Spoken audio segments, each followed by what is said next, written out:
Aujourd'hui, on va corriger les séries d'exercices que j'ai déposées dans Facebook. Il y a 3 exercices, 3 séries. L'une porte sur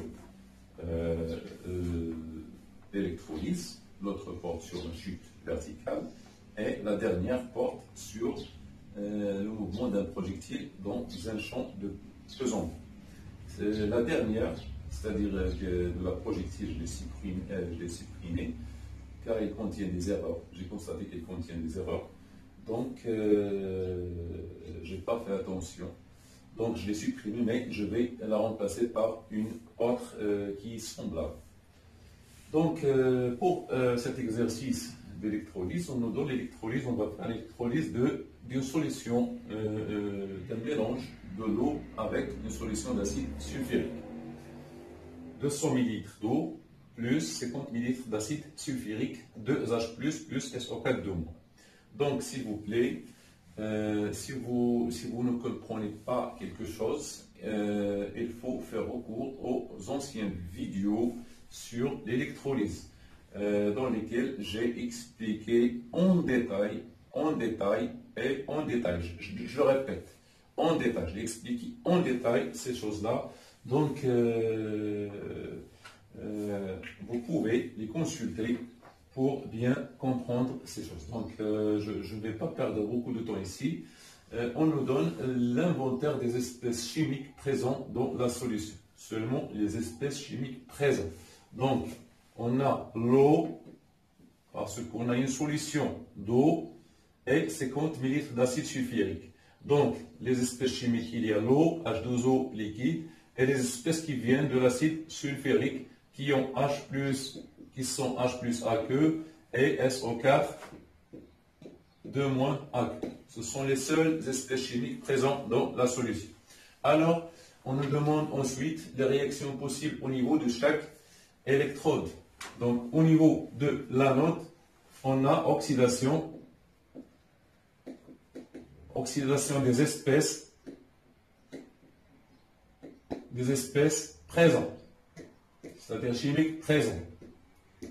Les espèces chimiques présentes vont mal. Donc, l'oxydation, c'est le réducteur qui s'oxyde. Donc, c'est SO4 2-, ou bien SO2, ou bien H2O, ou bien H2. L'oxydation est liée au réducteur présent. Donc, le mal est réducteur. Donc, SO4 2-, il existe dans la solution, donc il peut s'oxyder. Donc, SO4 2- peut et H2O liquide peuvent s'oxyder.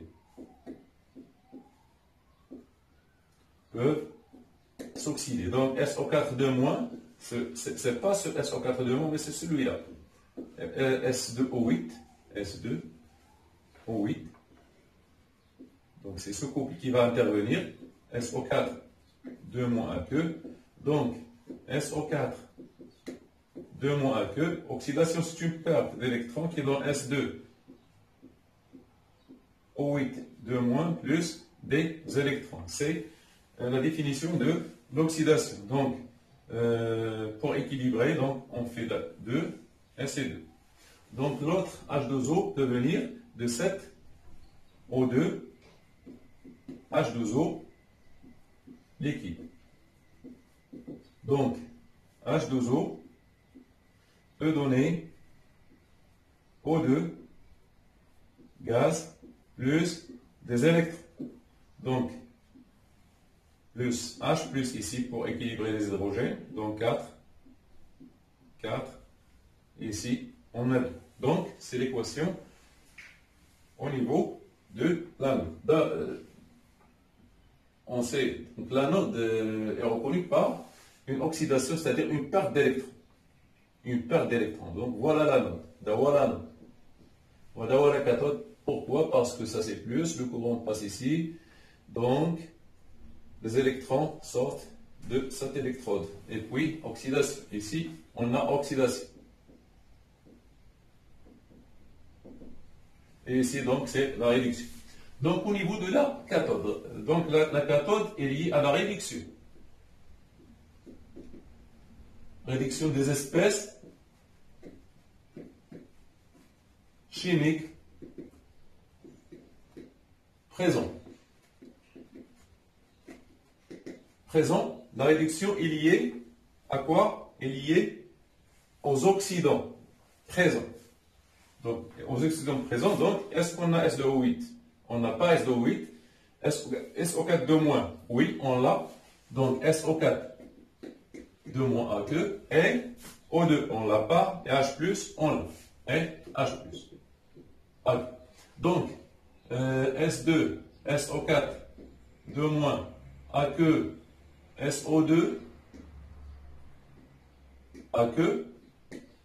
Donc, on a dit une réduction, donc c'est SO4 2- plus des électrons qui va donner SO2 tout simplement. C'est la définition de la réduction. Mais il faut équilibrer cette équation. Donc ici, le milieu est acide, donc on peut ajouter des H+, ici,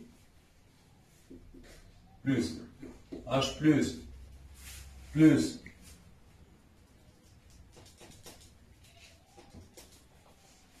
donc plus des électrons qui donnent SO2 plus H12. Donc ici c'est 2 pour 4, donc c'est 4H+, et c'est 2 électrons, SO2. Donc pour l'oxygène c'est 2, c'est 4, c'est 2 plus 2, c'est 4, 4H+. Pour les, donc on a 4 plus, 2 moins, 2 moins, donc 4 moins, donc c'est équilibré. L'autre couple c'est H+, AQ, H2, gaz. Donc c'est H+, 2H+, plus 2 électrons qui donnent H2, gaz. Donc ce sont les deux équations qui peuvent être dans la cathode. Oui, dans la cathode.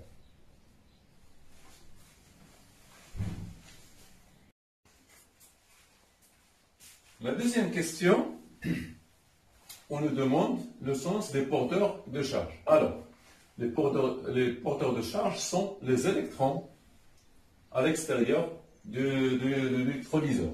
Elles se déplacent dans le sens contraire du courant. Puisque le sens du courant c'est celui-là, donc les électrons passent dans le sens contraire du courant et entrent par ici.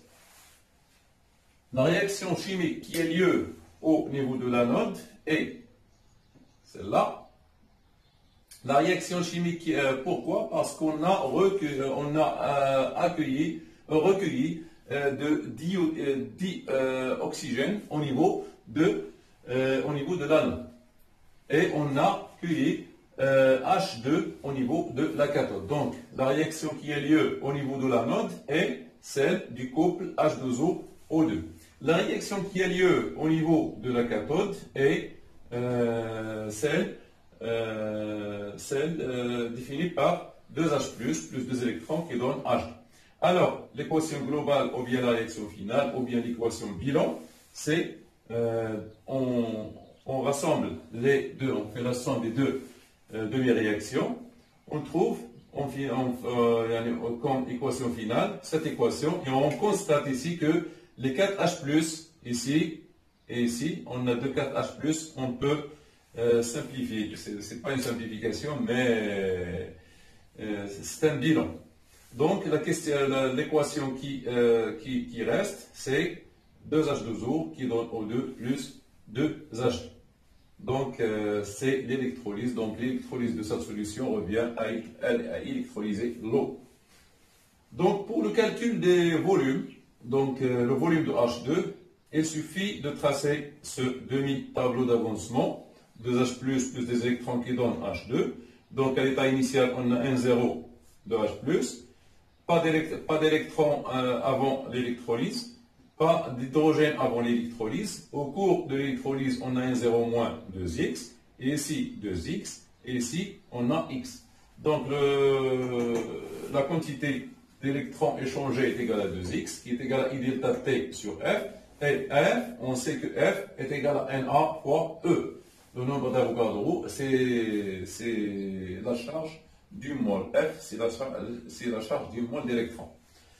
Donc, N de H2 est égal à 2x, qui est égal à I delta T sur Na fois E.